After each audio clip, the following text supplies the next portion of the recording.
Hey guys, so welcome back to my channel. Today I'm going to be talking a little bit about my career story. So I know some people are probably on here like, who is this girl giving financial advice, talking about money? But I want to give you guys some, information on my background so you can, hopefully see where I'm coming from and be able to use the information to your advantage.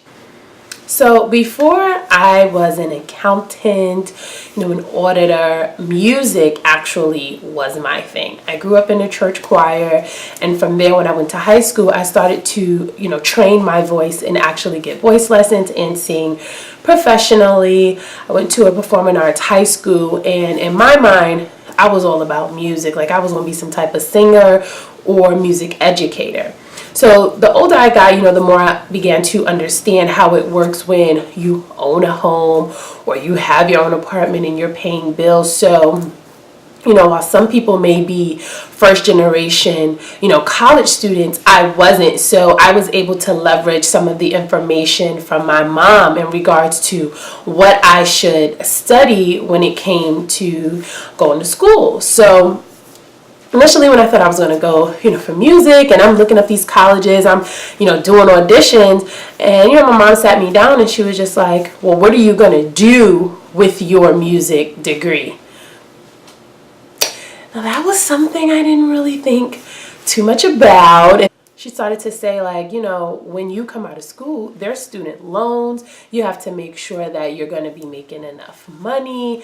And while some people say like, oh, money is not important, for me it was. Like, I don't want to go to school for 4 years. Some people even more put all this time and this money into a degree. And then when I graduate, I don't get anything out of it. So, I wasn't so sold on the do what you love. That's all that matters.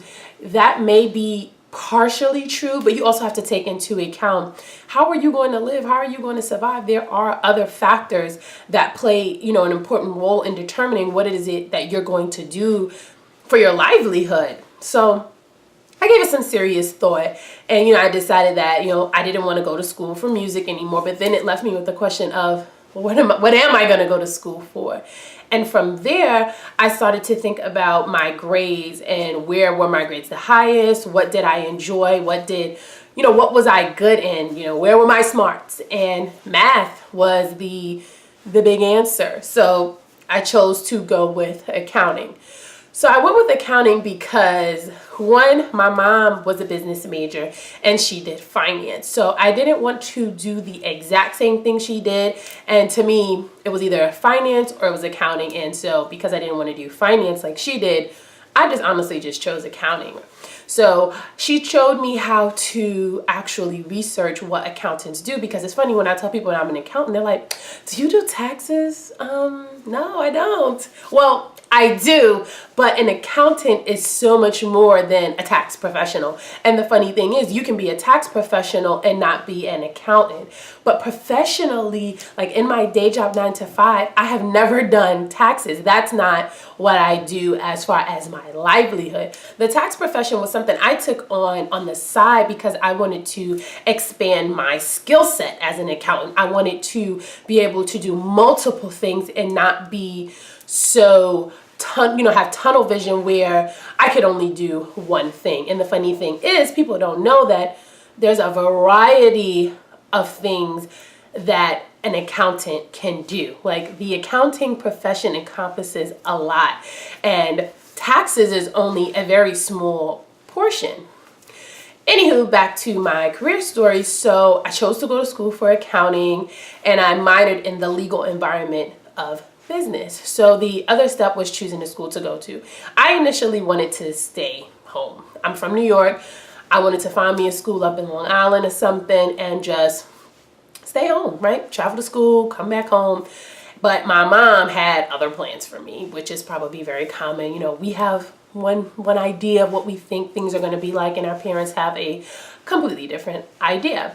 So my mom went to Baruch College, and she just felt like she wanted me to get a different experience. Like she did the stay at home and kind of commute back and forth to school, and she felt like going away I would get a completely different experience, and it was one that would help in my professional and personal development.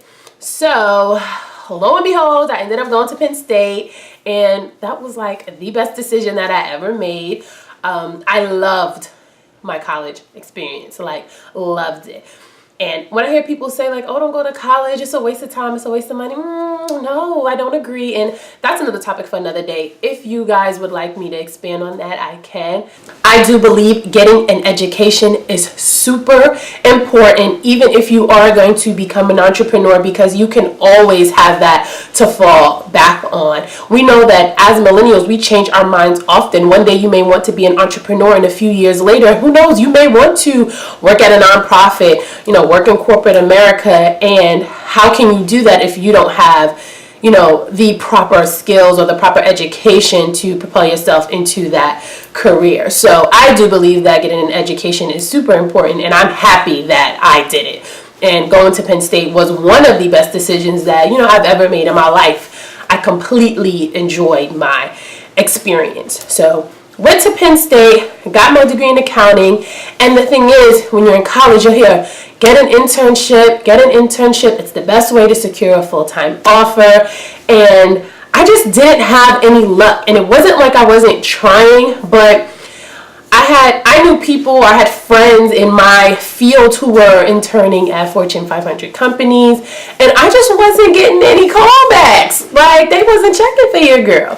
So the one internship I did was at the controller's office, but that was very different from what I wanted to do. And it was one of those internships where, you get coffee, you make copies, sometimes they give you work.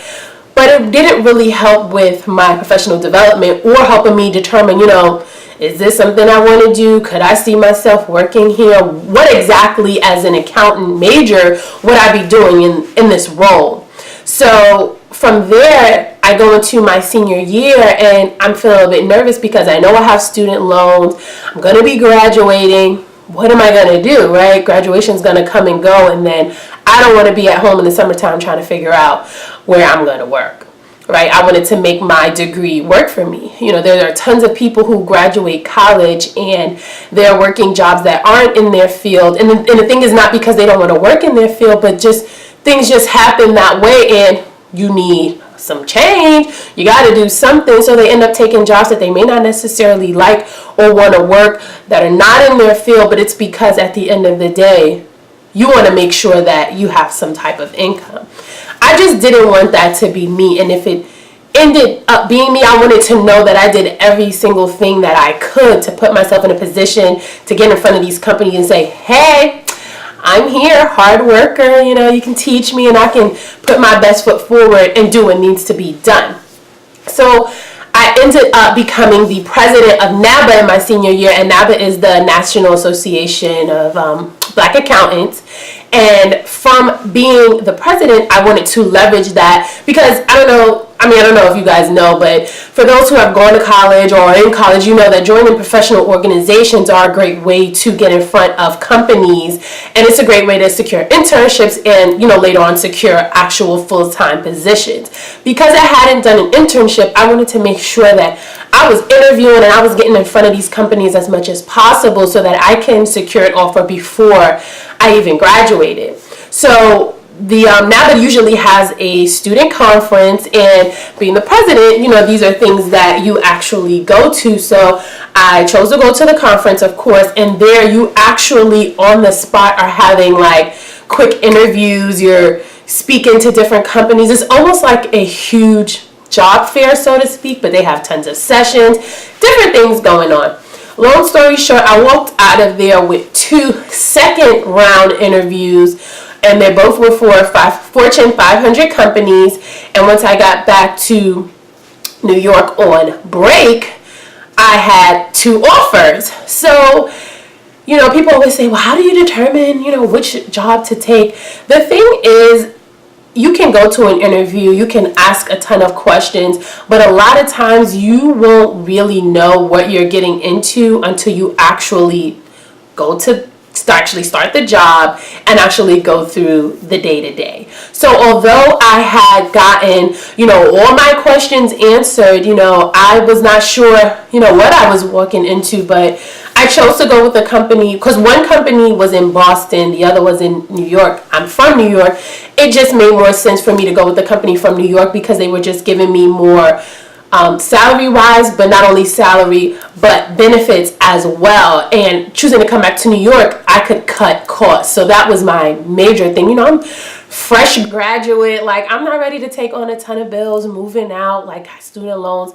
You know, I wanted to be strategic and make sure that I, you know, was making the right decisions. So I chose to move back home, take the job in New York for a Fortune 500 company, which was one of the big four accounting companies. And let me tell you, that was an experience. First, let me say I loved the company. I loved working for the company. The culture was amazing. There were a lot of hours that I had to work during what's called busy season.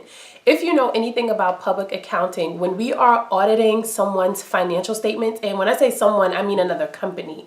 I worked mostly with hedge funds, a little bit experience with private equities, but my client was a hedge fund, and I pretty much was on that client for the entire time I was with the company.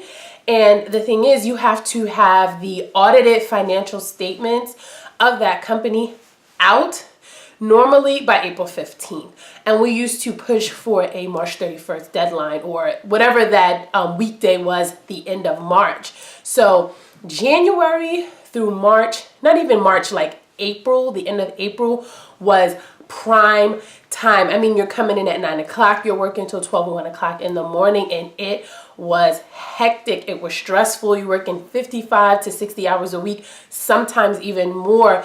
And it became to wear on me. And after a while, I had to really ask myself, was this something that I wanted to do for the long term? You know, what did I want to do next? And that's the thing. A lot of times we may have an inkling of what we want to do, but I'll be honest, I just didn't know what I wanted to do next, and I was scared to leave. You know, it's that whole thing about wanting to be at a job and put in, you know, enough time, you know, pay your dues, and I wasn't sure if I had done that yet. Working at that company had prepared me for when I moved on, because at that point I had such a great work ethic and I was so used to working and putting in time that going somewhere else that had a better work-life balance, it was just like, you guys leave at 5?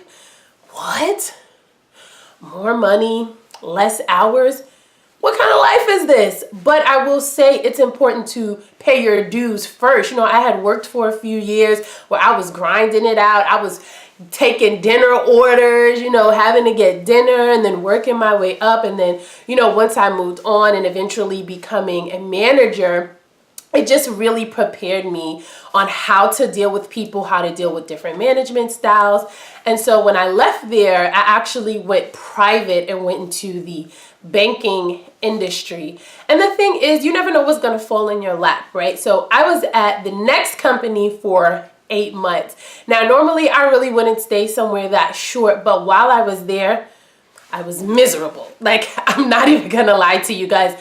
The company was very small. Well, I take that back. The company itself was big, but I was working in what's called a satellite office, where that means that the main office is located normally either in like another country or another state. And this particular company, they were stationed, their main corporate office was in Virginia. So we were a satellite office in New York. I could probably count on my hands, both of them, how many employees there were in my office. And with it being so small, it just was a lot of politics, and it was things that I wasn't used to, and I just couldn't get with it. And I tried to stay with it, and it just wasn't working. But I'm one of those people, I will try as hard as I can to just stick it out. Like, I didn't want to leave too soon, and I figured if I was there was things that I could learn. It was my second job, you know, out of college, and you know, I wanted to make the most of it. But another company, and this was a foreign bank, they had contacted me on LinkedIn.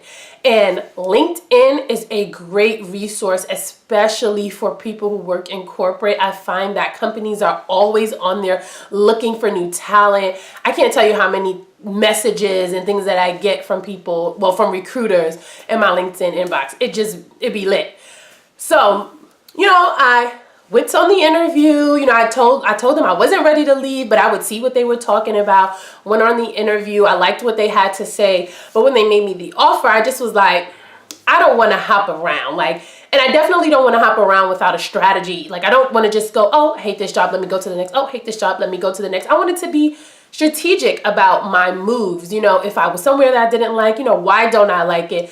What would make me like another place better, and do my research and make sure that when I made another move, it was a good move and somewhere where I could see myself staying and just, you know, growing and, you know, climbing the ladder, right? Because that's what you do in corporate America, right? You climb the ladder. So the next company, you know, they really wanted to hire me, but when they made me the initial offer, I was just like, this just is not enough for me to leave. Like, I'm gonna be honest. And, you know, of course I didn't say it to them like that, but this is where, you know, salary negotiation comes into play. We have to know what kind of skills and experience we have and what we bring to the table so that we can make sure that we are negotiating great offers for ourselves, because at the end of the day, the company is going to do what's best for them, and we should do what's best for us. With that being said, negotiating is very important. If you guys would like me to elaborate on that more, please let me know. Especially as women, we tend to be more timid when it comes to that, because you don't want to look thirsty. You don't want to look like you're ungrateful for what it is that they offered you. But I've literally experienced this where a company will offer you the minimum in their salary range. And what that means is, for every position, they have a range of what they're willing to pay. So let's just say for a senior auditor, the range could be, let's say the minimum $80,000 and the max $105K. They're going to start at that $80K because 9 times out of 10, they're actually expecting that you're going to negotiate. But it's within their best interest if you don't, because that means they're paying you less. They're winning, you know. But the thing is, if they're winning, we're losing, because we're both not going to be winners here, right? But it's a negotiation because it's a relationship. Just as you want them to be a great fit for you, they want you to be a great fit for them as well. So when I got the offer, I just was like the job sounds good, but I've only been at this company for 8 months. Like, do I really want to leave? Like, I don't want to just keep hopping around for a little $5,000 here, a little $10,000 here. Like, if you do the math, when you calculate what you take home, it doesn't translate to much. So while you might hear 5 or 10,000 and think, girl, that's a lot of money, when you do the math and you take into account taxes, literally your paycheck may increase a few dollars, not hundreds, a few dollars. And that's just, you know, that's just the fact of the matter. Now, I'm not going to lie to you. I was very scared to negotiate. Like, it was just something that I hadn't had experience with before. And so I was like, either they're just going to say no, or they just may accept. And if they say no, I'm okay with that, because I'm not jobless. Like, I have a job, you know what I mean? So if they said no, it'll just be like, okay, that didn't work, next. So I went back to them and I was just like, you know, given the cost of inflation, student loans, you know, the cost of living in New York, and the fact that I've just been at my job for 8 months, the offer that they were making me just didn't fit my current goals, and I just couldn't leave my current job for this amount. So then they said, well, what are you willing to leave for? Let me tell you, that was like music to my ears. I just was like, no one has ever asked me that. Like, what am I willing to leave for? I was baffled, honestly. I had to like take a step back and really have a discussion with my mentor, who's my aunt, and really figure out what a good way was to answer that question and make sure that I didn't come off as I was being greedy, but just that I understood what my skills were. I knew what I was bringing to the table. Let's pick something that's fair. So when I went back to the recruiter, I told her that I thought that 20% would be fair. Y'all, when she accepted that offer, I just was like, why would I ever not negotiate? Why did I ever do myself that disservice? Why? They accepted the offer. They were offering me more vacation time. They were offering me more control over my work. It just was something that was great that literally fell in my lap. I was not even looking. So if you can't tell, I took the offer and I left, and it's been about 1.5 years now that I've been at this third company. This is my third job out of college. Like I said, I've been here 1.5 years, and it's been a great experience. I am now studying for my CIA exam, which is the Certified Internal Auditor exam. Getting my CIA exam, though, is something that they actually wanted me to do. So I'm gonna go ahead and do it. I'm studying for the first part now. And, you know, so far it has been a journey learning how to maneuver corporate America, especially as a Black woman. I deal with the questions about the constant changing of my hair. You know, is it real? Is it weave? And or extensions, as you know, some of my coworkers like to call it. And, you know, when things are going on in the world and we're personally hurting or feeling personally affected, and you go into the office and it's like nothing is going on in the world. I've dealt with that too. But I just wanted to come and let you guys know what my experience has been in corporate America, what my experience has been just from college up until now. You know, I've encountered really good people, you know, people that have helped me grow professionally. I've encountered people that have really tried my patience and shown me how to deal with different management styles. And, you know, I've had to walk away from a few people because of hostile situations. So it definitely is an experience, but I did want to also dispel the notion that if you have a 9-to-5 that you're miserable, because that's just not the case. Not everyone is built to be an entrepreneur. If you are, that's amazing. It's great to be able to work for yourself. But, you know, I'm doing pretty well for myself, and I actually am, you know, very proud of my accomplishments and how far I have come. And working in corporate America actually has given me a lot of fundamentals and has helped me to develop my skills that I use now in my side business. And so I don't think that it's necessarily a bad thing. And people are working 9-to-5s that they love, and there's nothing wrong with that. So I don't think that it makes you any less of a person, any less of a girl boss, because there's people who work in corporate America or have 9-to-5s that also have side businesses, more than one, multiple streams of income, and they're doing their thing. And if you don't know, you know, the average millionaire has about 7 streams of income. So if you want to be honest, being an entrepreneur is great. So is working a 9-to-5, but how many income streams do you have? You know, let's talk about that. Let's talk about wealth building, right? Millionaire mindset, if we really want to build some wealth. I think I'm rambling now, but I did also want to mention that outside of my 9-to-5, I do have a brick and mortar tax business where I do professional taxes, me and another worker. It is in Brooklyn. I also have Your Life and Finance, which is my personal finance blog, but I also share information on small business finances as well, you know, geared towards women of color. So if you have questions on budgeting, saving, managing your small business finance, whether you're an entrepreneur, a side hustler, you can head over to yourlifeandfinance.com. You can also, you know, email me, message me about any topics that you'd like to see discussed on my YouTube channel as well. I want to make sure that I am providing you guys with value. Like I said, I am not just some random person talking about personal finance. I actually have experience and education within this topic. So if you have any additional questions, like I said, please let me know. Leave me some comments. Be sure to like, be sure to comment, be sure to subscribe and share with anyone who you believe will find this information useful. And until next time, guys, thank you so much for watching. Bye.